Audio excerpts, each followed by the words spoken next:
And I agree with you. Council agenda, Township of Parsippany-Troy Hills, Township Council agenda meeting of June 11th, 2019. Posting of notice. The adequate notice of this meeting has been provided in accordance with the requirements of the Open Public Meetings Law by filing the notice in the office of the Township Clerk and by posting the meeting notice on the bulletin board at the Municipal Building on December 19, 2018, where it has remained posted since that date. A legal notice appeared in the Daily Record and the North Star Ledger on December 27, 2018, and was forwarded by fax to other local newspapers and local radio stations on December 19, 2018. Council meetings are videotaped and aired on Cablevision, Public Access Channel 21 at 11 a.m. on Sundays and are also available for viewing at www.parsippany.net. Please rise for the flag salute. Mrs. Grignani, if you would. I pledge allegiance to the flag of the United States of America and to the republic for which it stands, one nation, under God, indivisible, with liberty and justice for all. Roll call. Mr. DePiero. Mr. DePiero. Who? That's good. Ms. Grignani. Present. Ms. McCarthy. Here. Ms. Peterson. Here. Mr. Carriffy. Here. Also in attendance are Business Administrator Keith Kazmark, Mayor Michael Soriano, CFO Ann Cucci, Township Attorney Jim Lott, and barely the Township Clerk Colette Matt. Upcoming meetings, June 25th, 2019 at 7 p.m. Regular meeting, July 2nd, 2019, 7 p.m. Agenda meeting. Approval of minutes.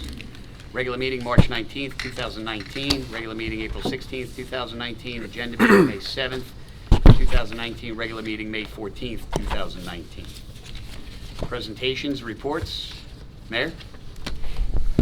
Thank you, Mr. Council President.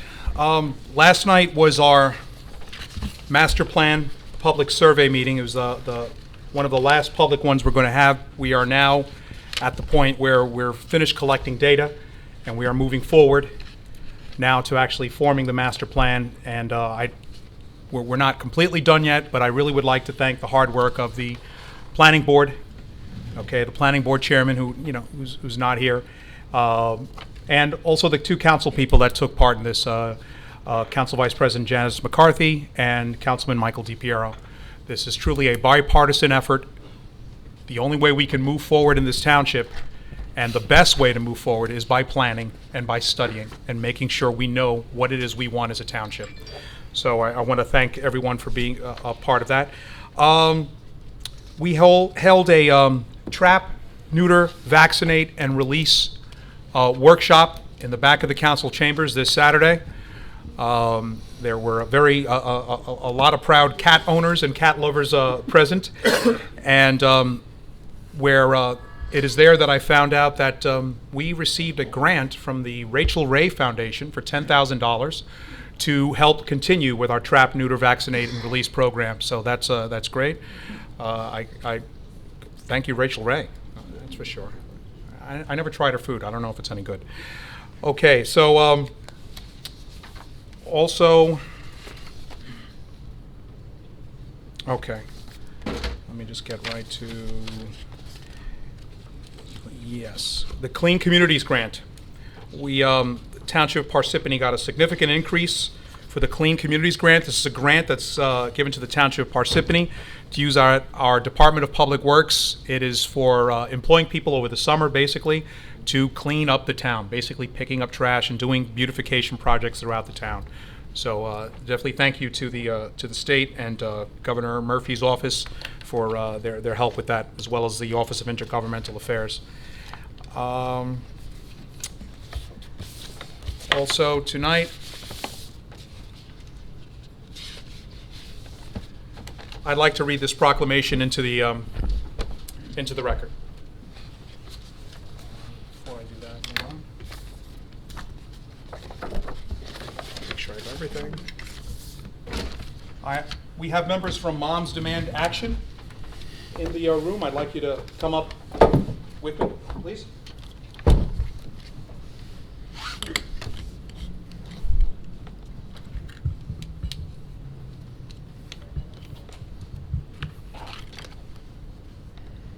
just turn around and face. Well, there's the camera up there, and face it. You can take a step back. There you go. Okay, I'd like to read this proclamation. Whereas every day 100 Americans are killed by gun violence and countless others are wounded. And whereas Americans are 25 times more likely to be killed with guns than other people in high-income countries. And whereas protecting public safety in the communities they serve is among a legislator's highest responsibilities. And whereas support for the Second Amendment rights of law-abiding citizens goes hand in hand with keeping guns away from people that shouldn't have them. And whereas June 2019 would have marked the 22nd birthday of Hadiya Pendleton, a teenager who was tragically shot and killed. And whereas, to help honor Hadiya, the 100 Americans whose lives are cut short and the countless others who are wounded by gun violence every day, June 7th, 2019 has been designated as the 5th National Gun Violence Awareness Day. And whereas the idea was inspired by a group of Hadiya's friends who asked their classmates to commemorate her life by wearing orange. They chose this color because hunters wear orange to protect themselves and others, and orange is a color that has been embraced by the gun safety movement because it symbolizes the value of human life. And whereas by wearing orange and commemorating National Gun Violence Awareness Day, Americans will raise awareness about gun violence and honor the lives and lost human potential of Americans stolen by gun violence. And whereas we renew our commitment to reduce gun violence and pledge to do all we can to keep firearms out of the wrong hands and encourage responsible gun ownership to keep our children safe. Now, therefore, I, Michael A. Soriano, Mayor of the Township of Parsippany-Troy Hills, do hereby proclaim June 7th, 2019 to be National Gun Violence Awareness Day in the Township of Parsippany-Troy Hills. We encourage all citizens to honor and remember all victims and survivors of gun violence and to support efforts to prevent the tragic events of gun violence and to honor and value human lives. Date is this day, June 2019. Okay, there you go.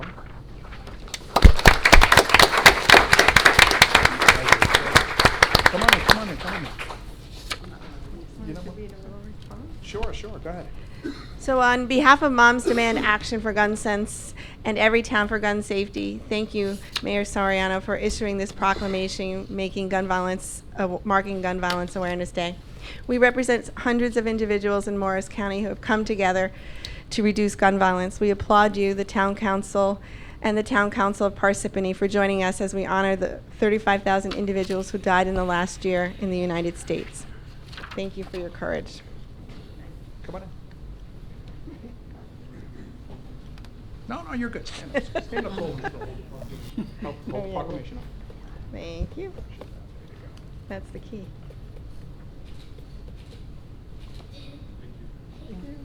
Good. Thank you. Can we note the orange tie? Oh, yeah. I'll wear it again around October 31st. All right. Mr. Council President, that concludes my report. Thank you very much. Thank you. Okay, now we will have a presentation, a plastic bag presentation. Yeah, I just wanted to mention that there's a growing realization that there's an ever-increasing use of plastic that's pretty much out of control. And that's the major contributor to that is about 1 trillion plastic bags that are used globally.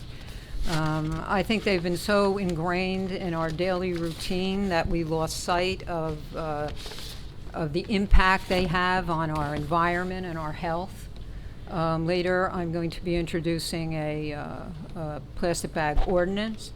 But first, I guess to put this in context, we'll have a little discussion about this.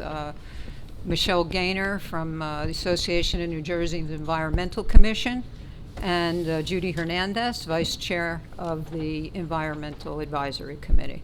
So, please, I'm sorry. So I'd like to read something Sure. from our committee. Do I address, how do I do this? You stand at the microphone. Stand at the microphone and Okay. address the crowd. Mayor Soriano, Town Council members, and members of the Parsippany community. It is the position of the Township of Parsippany's Environmental Advisory Committee to support the ordinance of the town to ban single-use plastics from all retail establishments and to begin a town-wide educational program to make customers and retailers aware of the public health and environmental risks these bags pose on our Ms. environment. Hernandez, could you just turn around and face us, Oh, please? okay. Yeah, just. Does that mean I got to start over? No. No, Okay. All right. So, again, hello. In the ordinance, there is an okay, I'm going to step back a little bit because I don't remember where I left off.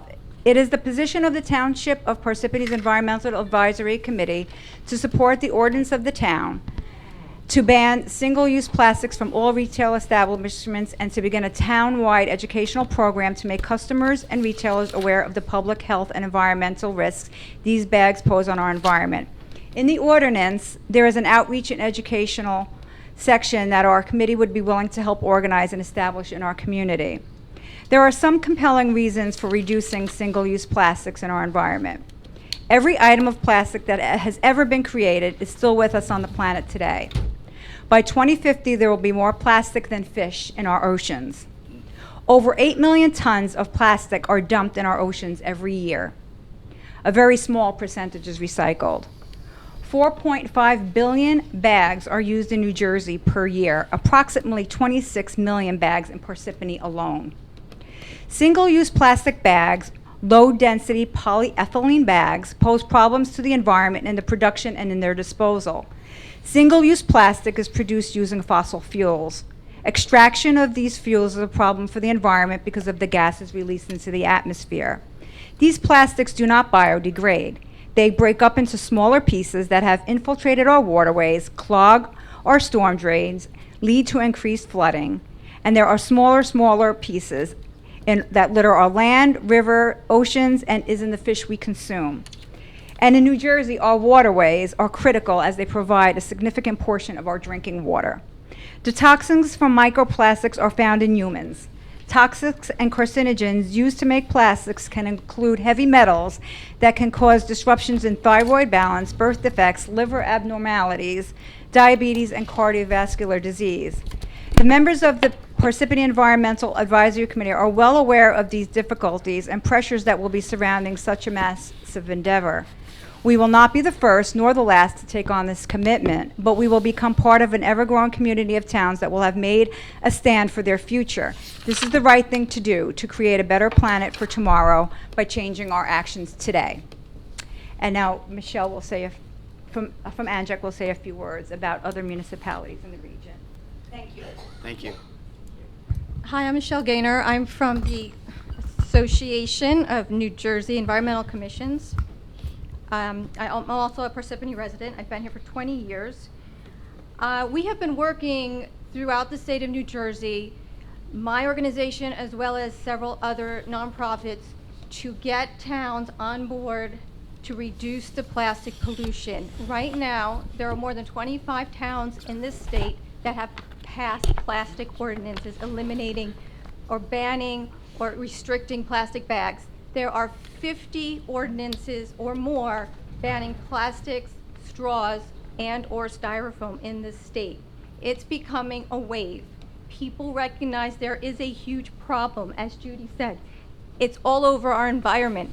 There are millions of fish and marine creatures and seabirds that are killed every year because of the microplastics in our oceans. China has shut the door to our waste. I have spoken with our recycling center numerous times. They speak throughout the state. They go throughout the country because the problem is so huge, people do not know how we're going to deal with this. It's my hope and the hope of people here that Parsippany will act and make the right choice and enact an ordinance to reduce this plastic pollution. I'd just like to hand the council some information and just show you, this is just what one person uses in 1 year in plastic bags. I have a question for you. This is worthwhile and it's a step in the right direction. But since we're told that there's no money in recycling plastic any longer because China is not taking it. Why isn't there, or is there a movement to get our government to fund recycling here in the United States? If we don't need China, we can do it ourselves. Maybe it has to be supplemented, with funds by the government, but I think we should be doing that as well as just trying to ban recycling. We're focusing on reducing it, because once plastic is produced, it doesn't go away. Oh, I understand that. We're trying to focus on reducing. You see, years ago, we could send all of our plastic to China. They would melt it down into little pellets and then sell it back to us, and we would make benches and this durable plastic that will never rot in benches and swings and things for playgrounds, all out of recycled plastic. If China won't do that for us, then I believe that the country should be doing it for itself. It's also dangerous to incinerate and break down plastic. We have a part of the presentation is a short video, so we just maybe. We showed this video, which is over an hour. This is 7 minutes, over an hour long. We showed it in the fall. We had over 50 people come to the library to view the entire movie. I think they left with their eyes wide open. So I'm just showing, this is a 7-minute trailer. Lights or something? Can you get the light? Khaled, get the lights. There's no Colette. Yeah. Michelle, we're gonna. That's good. That's better. That's much better. There you go.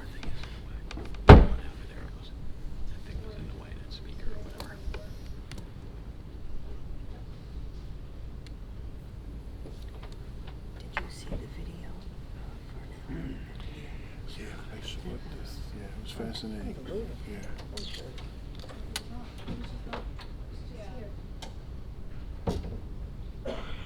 No voice.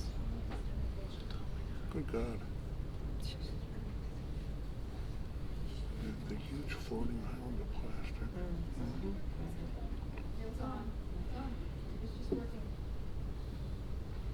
We could read the subtitles. Maybe she can. Isn't that lion? We need help, Colette. And that's sad. That's not so much.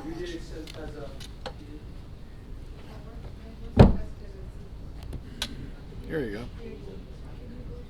Yeah, they can't get the sound on.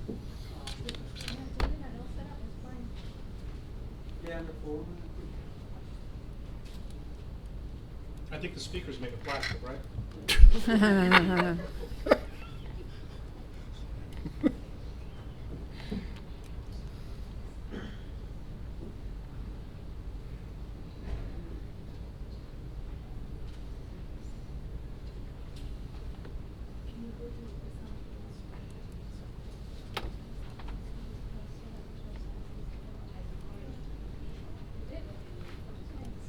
It was working before when she tried it. Yeah, it was working.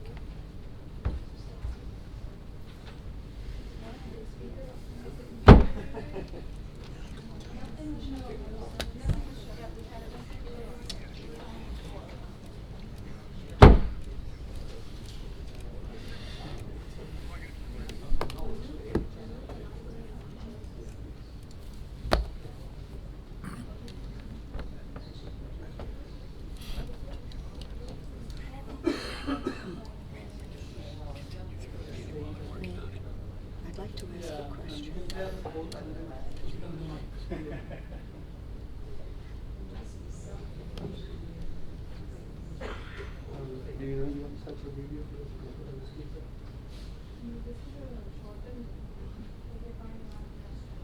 should not be this complicated. They had it working before. I don't know what happened.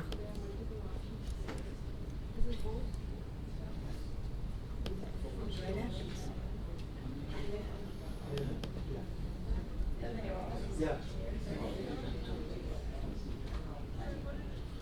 speaker's up all the way. Speaker's on, but no volume.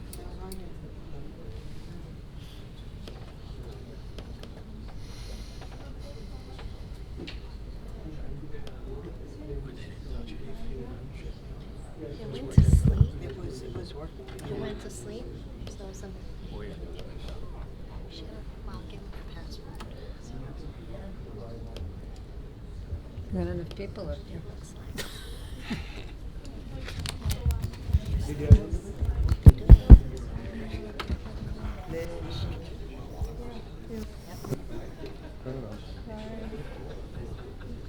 Nicolette, should we, while they're working on that, should we continue? And then once they get it? Yeah, I was gonna say, and then once they get it, we'll just stop where we're at. Yeah, let's do that. Let's do that. I have a Just in question case. in regard to the plastic Yeah, we bag can ordinance. let them show the film first. Yeah. Do you wanna wait until they get that going? That's fine, that's fine. All right. That's fine, I'll wait. All right, while they're working on that, we're gonna continue on, and then as soon as they get it, we're gonna go back to that presentation.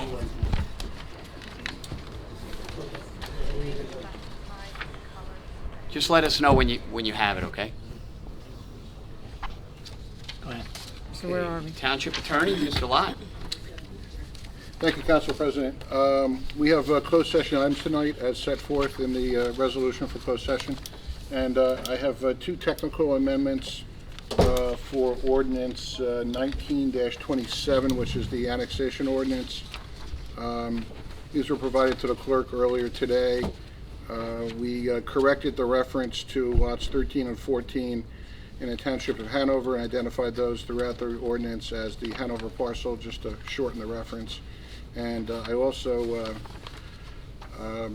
propose an amendment with respect to the citation to the statute, NJSA 40:A-7-12, with respect to apportionment of debt between Hanover and the township. There is no apportionment, but I felt that it was probably proper to cite the statute as well. So that ordinance is on for second reading tonight as amended. That concludes my report. Thank you. Business Administrator, Mr. Casmore? Thank you, Council President. I only have one matter for a closed session, which has to do with the fat oil and grease contract down at the sewer plant. Okay, thank you. Township Clerk, Mr. Madden? No report at this time. Thank you. Council President, thank you. Township offices, committees, reports? Yes, I have something. I have something too. Go ahead, Loretta. Recently, there was an advertisement for the Municipal Alliance Committee, MAC, for volunteers to join this committee. This committee has been in existence for over 30 years.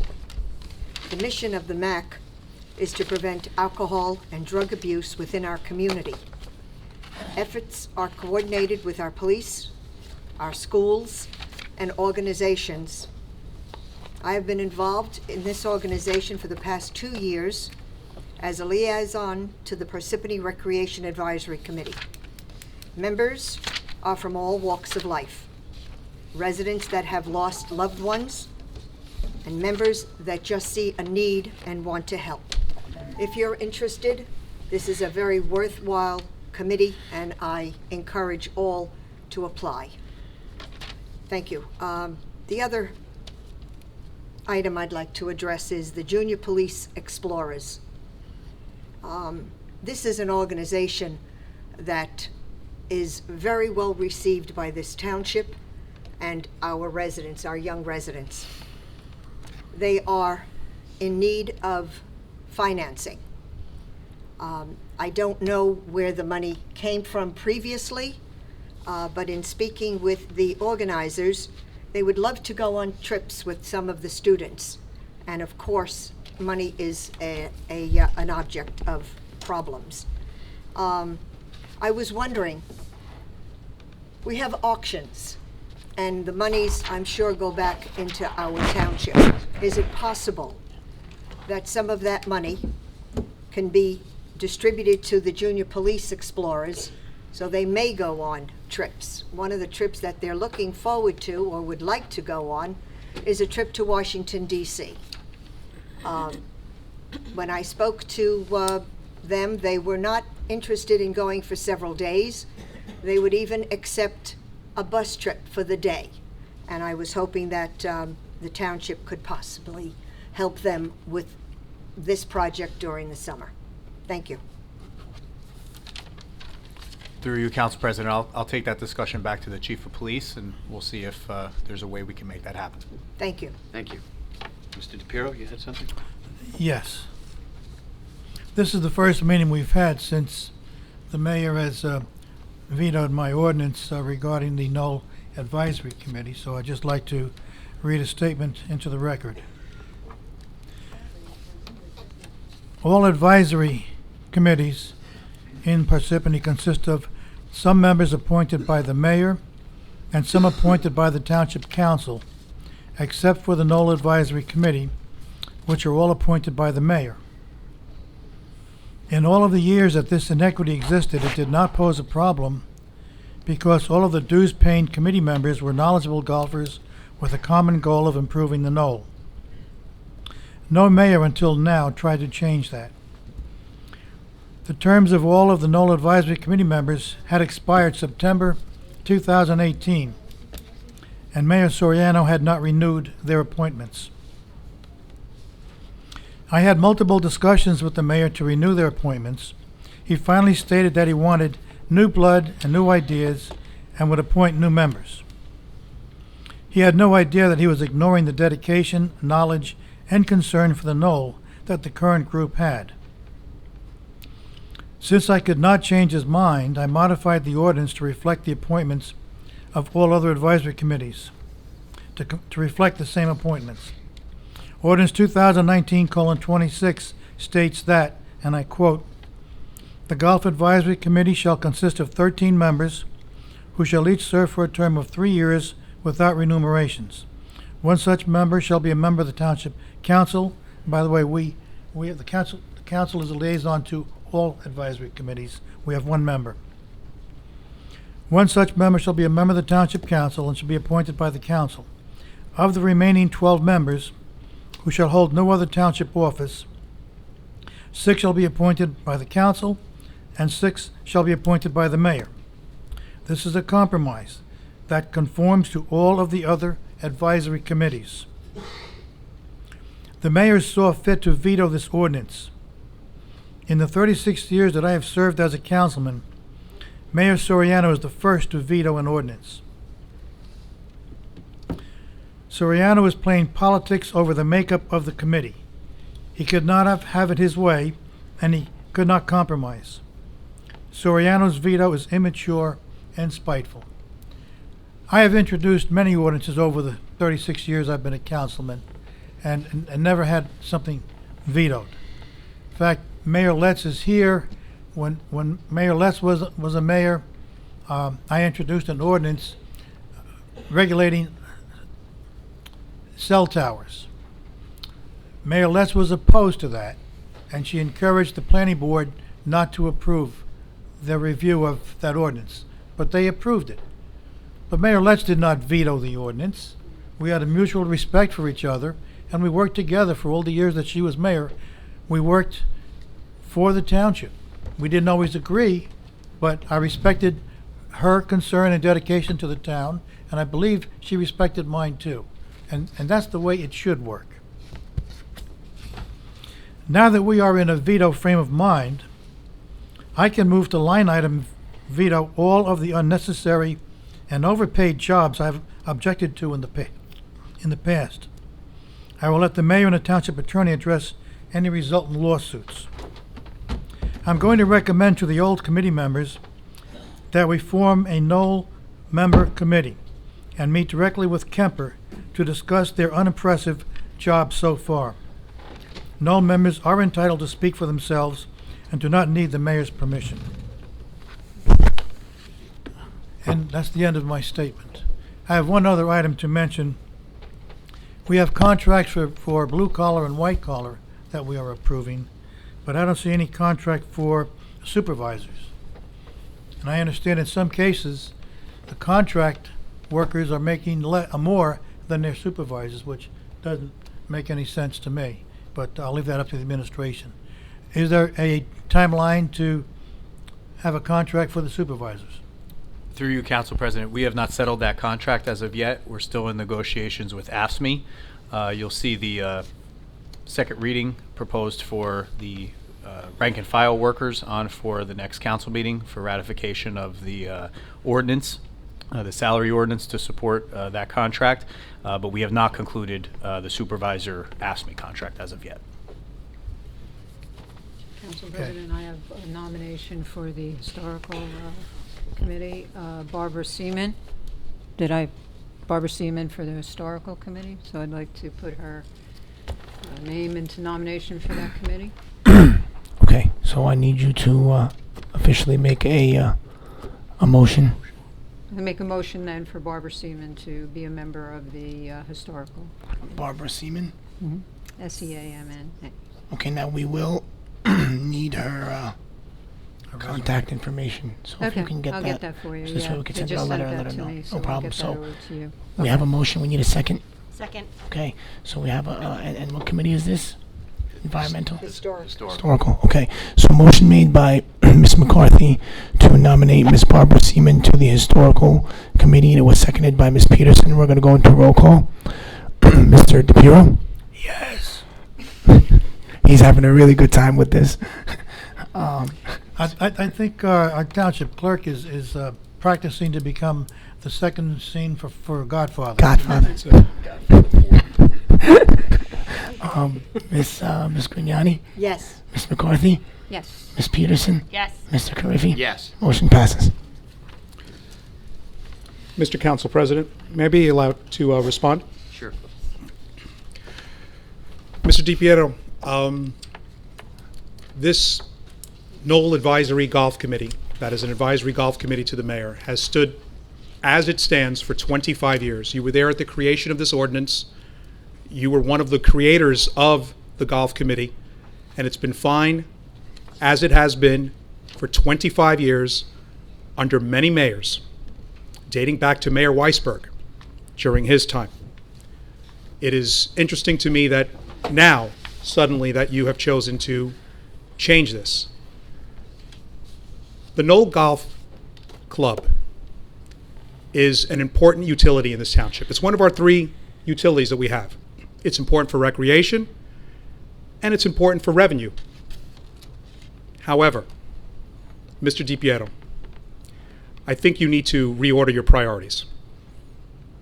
We have very important pressing issues hitting our town right now. Budgetary, staffing issues, issues related to policing, issues related to our parks, our recreation. I wish you would put the same effort into the Knoll Advisory Committee as you do as to getting children's playgrounds in this township, to getting a cricket field in this township, but you've chosen to cut that budget.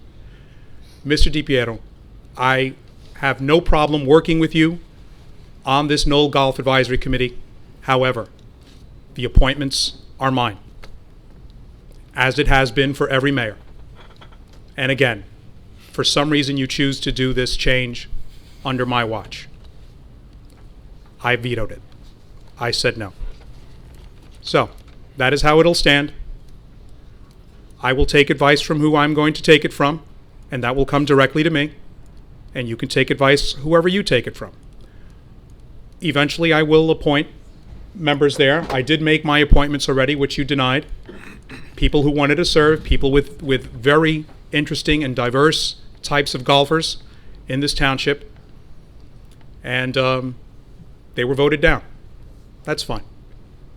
But right now, it's on the priority list. It's just not number 1 on my list right now. Thank you.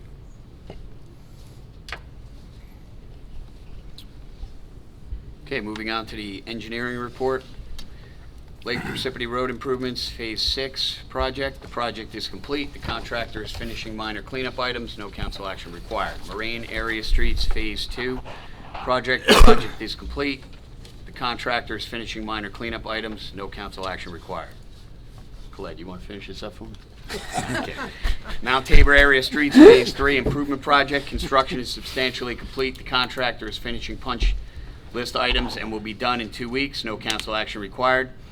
Edgewood Court Reconstruction Project. Construction is substantially complete. The contractor is finishing punch list items and will be done in 2 weeks by the beginning of June. No council action required. Sandra Drive and Sandra Court Reconstruction Project. Construction is ongoing and the project is about 60% complete. Work should be substantially complete by the beginning of July. No council action required. 2019 Road Resurfacing Curb and Sidewalk Program. The pre-construction meeting was held and the contractor anticipates starting curb and sidewalk improvements by mid-June. Road paving will not start until the second week in July. No council action required. Old Bloomfield Ave Phase 2 Reconstruction Project. The pre-construction meeting for this project was held and the contractor anticipates starting the project by the end of June. No council action required. Ada Estates Performance Guarantee Release, Block 626, Lot 12. The developer completed all site work in accordance with the approved plans. Inspections were made during the course of construction, and the office has no objection to the release of performance bond number 5007648. A resolution will need to be adopted by the Township Council. Drainage issues, engineering and the Public Works Department are actively investigating numerous drainage issues due to the continuous wet weather and very high groundwater levels throughout the township. DPW crews will be excavating pipes and conducting subsurface investigations in the Cherry Lane area to better identify the issues. The Water Department determined after extensive testing that there is not a water main leak contributing to the problem. Drainage improvements are also being made in Mount Tabor on Fox Hill Road and on Haddonfield Drive. No council action required. Council President, I think they're ready.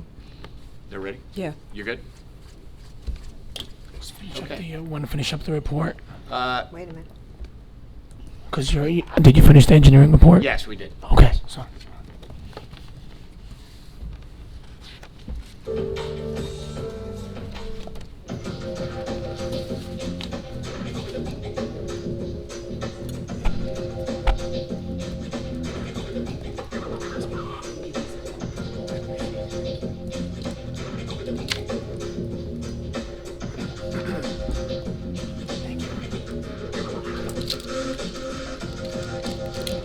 Plastic is wonderful because it's durable, and plastic is terrible because it is durable.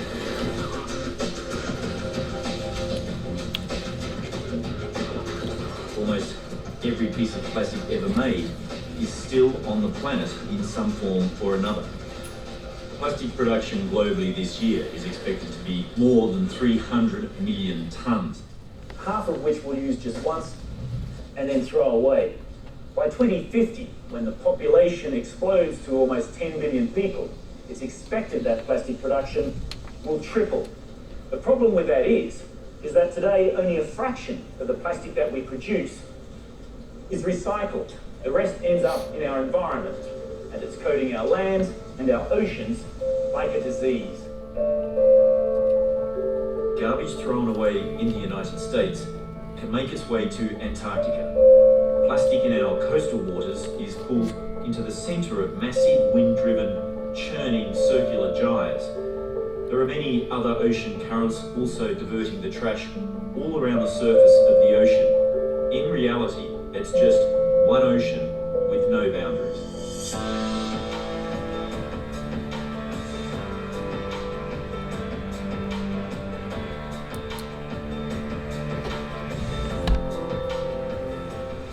Lord Howe Island is a World Heritage Site and home to migratory seabirds like the shearwater. Seabirds are incredibly helpful because they act like an army of scientists. They travel thousands of miles across the ocean. They pick up plastic off the surface of the ocean. They bring it back to their rookeries where they feed it to their chicks. And that provides an incredible amount of scientific data in terms of where the plastic comes from, its distribution, and how it breaks up on the ocean surface. Dr. Jennifer Levers, she's devoted her life to studying the plight of seabirds.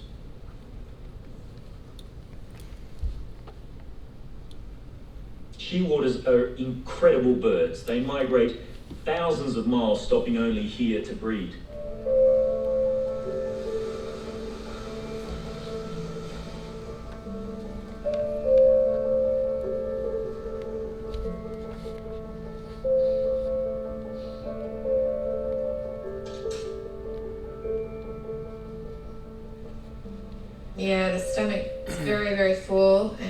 if we look here, there's some very dark pieces, some very light white pieces, and if you see, as I push on this, it's absolutely rigid, completely full of plastic all the way up. Look at that. Absolutely no doubt that this bird died as a result of that plastic. That is literally a gut full of plastic. It's quite alarming, isn't it? Oh, it's awful.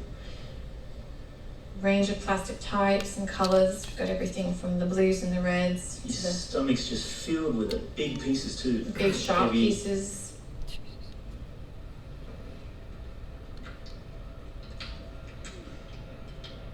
Oh wow, look at the size of that big black piece. That is an enormous piece of plastic. Unbelievable. Look at the size of that.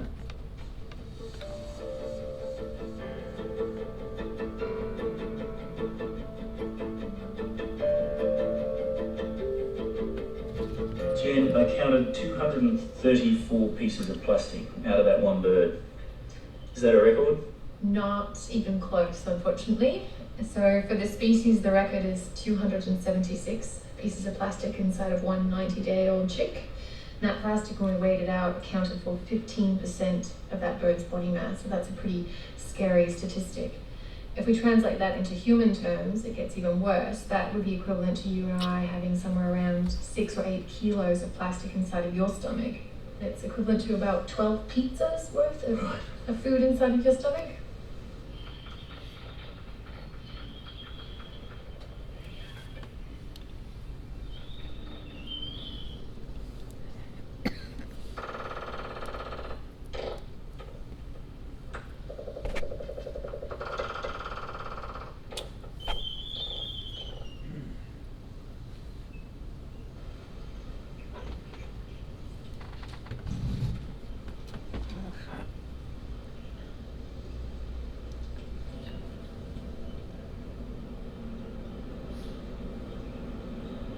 Quite a bit of plastic for just one little bird. The parents were trying to do the right thing. There's a lot of squid beaks in here, and this purple colour is evidence of the squid ink. It's just a shame that every now and then they got it wrong and got it wrong in a bad way.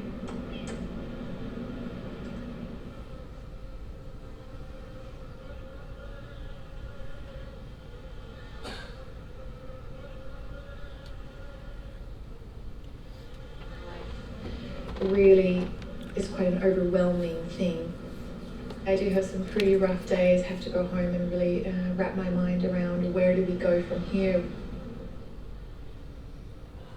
As a Pacific Islander, I know that the ocean is in deep trouble. The very authoritative prediction shows that by the year 2050, there will be as much plastic as there is fish in the ocean by weight.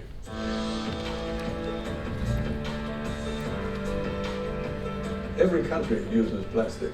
We need to start rationalizing that. We need to think about reuse of plastic. Single-use plastic has got to be on its way out.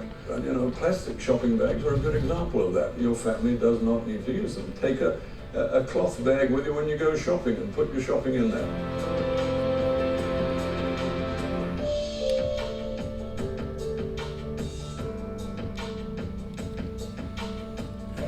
There's an equivalent of a large garbage truck every minute of every day backing up to the ocean and just dumping plastic into it. We really have to look at ourselves and say, do we deserve this beautiful ocean that was given to us?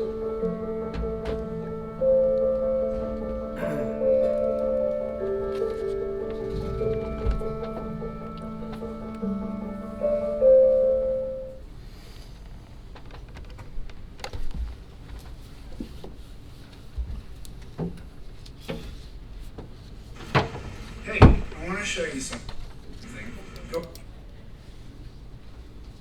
Is that it? Think of it.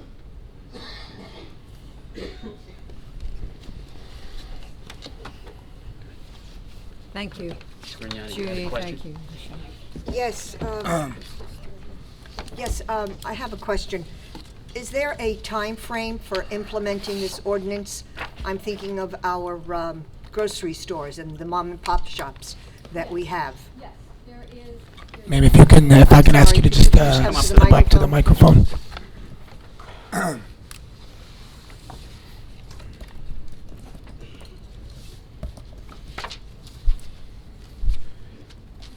Yes, we have a 6 months to enact, educate and enact. Right, and there's also a warning period when it is implemented, Right. and an educational period as well.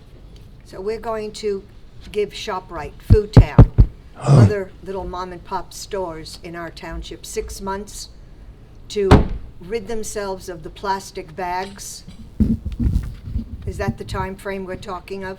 That is a time frame. It's not, it doesn't have to be a set time frame. I mean, if we want to go ahead and do an education for a few months, and, I mean, the ordinance, the way it's written, I believe it's a 6-month period, correct? We took this from other towns, examples from other towns who have done this. And such towns as Jersey City, large cities, Hoboken. If they can do it, I feel we can do it. We can get a lot of people, we can get volunteers such as Boy Scouts, Girl Scouts involved, as other towns have done. We have a large community here that I think is willing to work with us. Have you gotten any feedback from the shop owners in town, large or otherwise? Not in town, but we did speak with Stop and Shop, and they are very encouraged and willing to work with us. Thank you. Also, if the resident does not bring her own bag, is there going to be a charge? There is a charge. It's, I believe it's a 10 to 25 cent charge. And What kind of bags are they? Are they plastic bags or usable bags? What are they? They're Not- usable I mean, bags. paper I bags, don't know what excuse Stop me. and Shop has. there's already a fee attached to the bags. We just don't see it. There is a fee. It's estimated that consumers pay about $37 to $45 a year. The fee is already in the store's markup The of product. items. Yes. Yeah. Yeah, they charge that, of course, no store or no establishment is going to just pay for that. Right. So it's in the cost of the product Right. already. And then you have stores like Aldi that is a fairly inexpensive store. They do not offer bags at all to their customers, and it's not as if customers stop going there because of it. Whole Foods, Costco, Trader Joe's. Disney Store. Also, some of the other towns in the area have done, like a series of days where it would be like, that was part of the education. Takeout places would do a campaign, and it would just be for a few days, and people would just get used to the idea and see how it works, and they've done that like in Maplewood, right, or South Orange? Maplewood, Summit, South Orange are very much on the plastic reduction bandwagon. All those towns are working together to reduce it in restaurants and businesses and shops. Okay. So the education part would be to notify ShopRite, Food Town. Those are the ones that are locally here. Right. And I don't know how the Chamber of Commerce would come into play, if they could help work out something to help us get word out and talk to business owners. Yeah, there was just for instance, with Stop and Shop, it was about 50,000 bags that they use a week. And it was estimated when we looked at some of the other stores, something as big as ShopRite would be 150,000 bags a week, maybe more. Wegmans, 150,000 bags. That's just three stores. Just look at the shopping carts when you're walking out of the stores. Right, that's just three stores right. in our immediate area. Right. And you know, you extrapolate that over a year. Right. And you know, and the unfortunate part is they don't get recycled. They don't get even returned. There's Right. a very small Right. portion of them. The majority, speaking with the recycling center, they are going into the trash, and we're spending somewhere over close to $100 a ton on our trash. And if we can eliminate some of that by eliminating the plastic bags that are going into trash, Yeah. we can reduce fees, our fees. Yeah, and I think, you know, in that film as well, A Plastic Ocean, it was from a child 1 or 2 years old to 35. They found more of these microplastics in their system than people 35 and older, which It's is a everywhere. little frightening for the next generation. Right. It's what do we want to leave behind, and what are we going to... Yeah, that's Are really we what going it's to be about. the town and the state and the country that fails to act I mean, Right. right now, most states and most towns are trying to get on board with this. Yeah. Thank you. Thank you. Thank you. Just a Just bit one of- note, just one note I'd like to add to this about plastic bags and recycling and what we do. There is a separator. It's a very large machine, has big teeth, and it separates your garbage when it's thrown out and recycled. This machine runs for only 2 hours. They have to stop it after 2 hours because the teeth of this giant machine gets jammed up with plastic bags. At that point, the only way to remove the plastic bags is to shut the system down.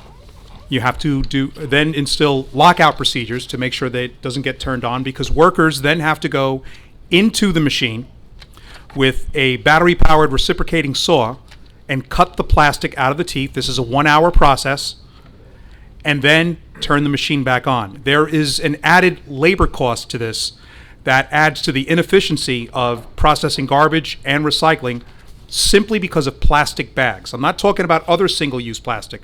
I'm just talking plastic bags. It increases the cost of processing trash and recycling. So I also, just not to bring it on the environmental issue, but on the cost. It is costing us money, and that is going to come directly out of the municipality that has to pay for the processing of recyclables and trash. Thank you. Thank you. Just an observation, if I may. There won't be too many in this room that remember, back when I was a kid, the milkman used to bring milk in bottles. And we used to return the bottles, and they would sterilize them and reuse the bottles. And when I was a kid, we used to find abandoned Coke bottles and soda bottles, and would return them to the grocery store for a 2-cent deposit on each one.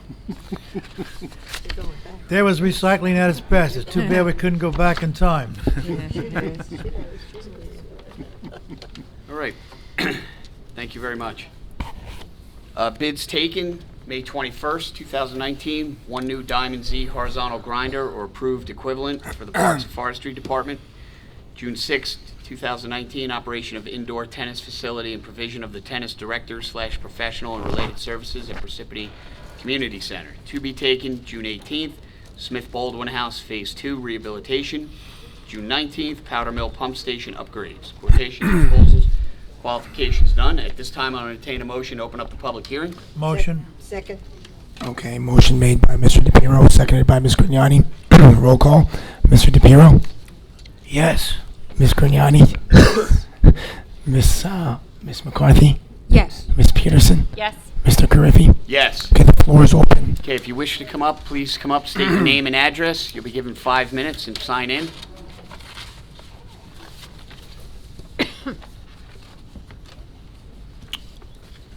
Good evening. Oh, I'm sorry. Ma'am, you could sign in after, it's okay. Yeah, you could sign in You could sign in after. after. Okay. Good evening. My name is Lily Benavides. Adam and me, we've been talking about this issue that we are talking today here is about disabilities, and we have a proposal. We went yesterday to a master plan meeting to talk about it, but we were surprised that there wasn't any talking about accessibility in any of the plans.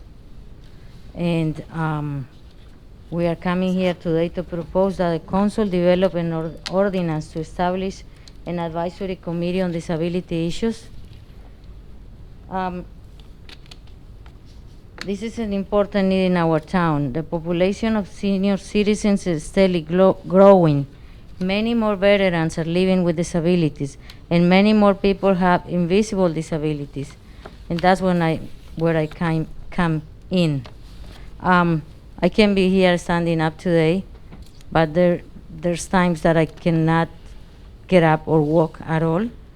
And I have had some bad experiences in town, going to the stores, which they don't have scooters or wheelchairs, or they don't have, there's no way that a wheelchair is going through the door and things like that. Or I've been to the school to park, to I won't mention what school, but there were people there that for a long time, because I stayed there waiting, and there was someone that probably was working in the school parking on the handicap parking. So there's also an issue about enforcement of the ADA regulations. But we are not talking about just mobility issues, but there's also all kinds of disabilities, like that we could have accessibility on sidewalks, like put the audio for people that is blind, and put signs on streets where there's deaf persons, and maybe a handicap accessible playground. And that's not going to happen tomorrow, but that's something that we can look into the future, and the town could set up an example for another towns.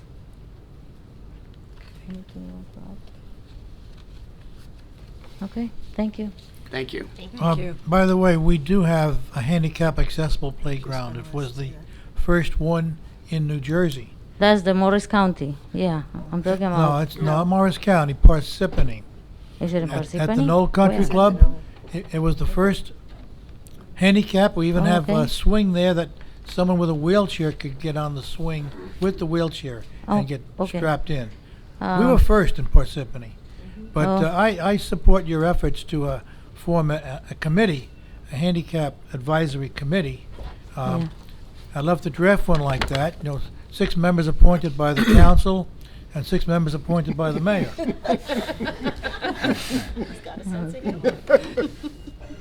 I make light of it, but I'm taking your recommendation very seriously. Thank Okay, you. Thank you. Thank you. Thank you. Hello. We are here to support the plastic ban ordinance, and I would like to share. Amanda, if you can get closer to the mic a State little your bit. name and address, please.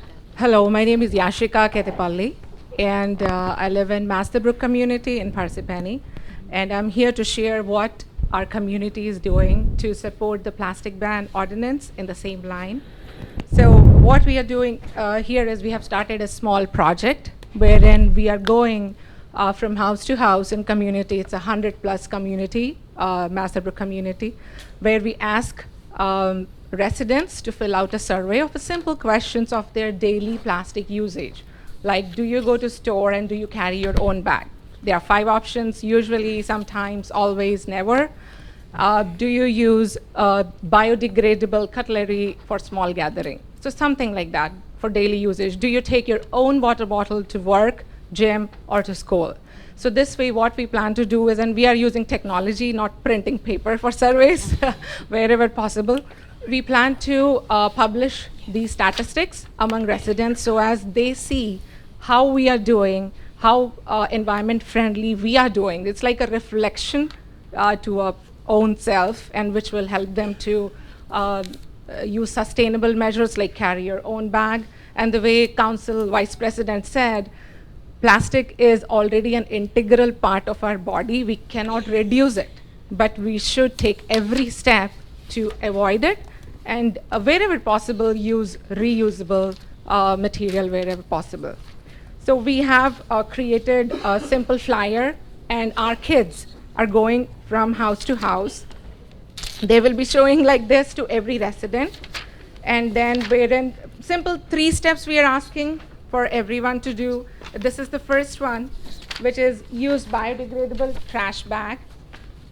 So what does this mean is we take single-use plastic bag from the stores, we put it in our kitchen garbage bin, trash it, and it goes to trash. And as Mayor said, it stops the recycling, it pulls it out.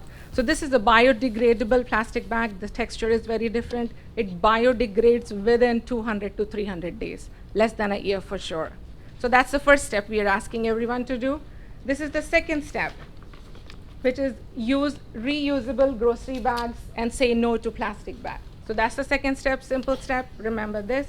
And third one is use reusable water bottle. So this is like simple, basic steps. We can go on and on, but I think these are the things which are major contributor to single-use plastic.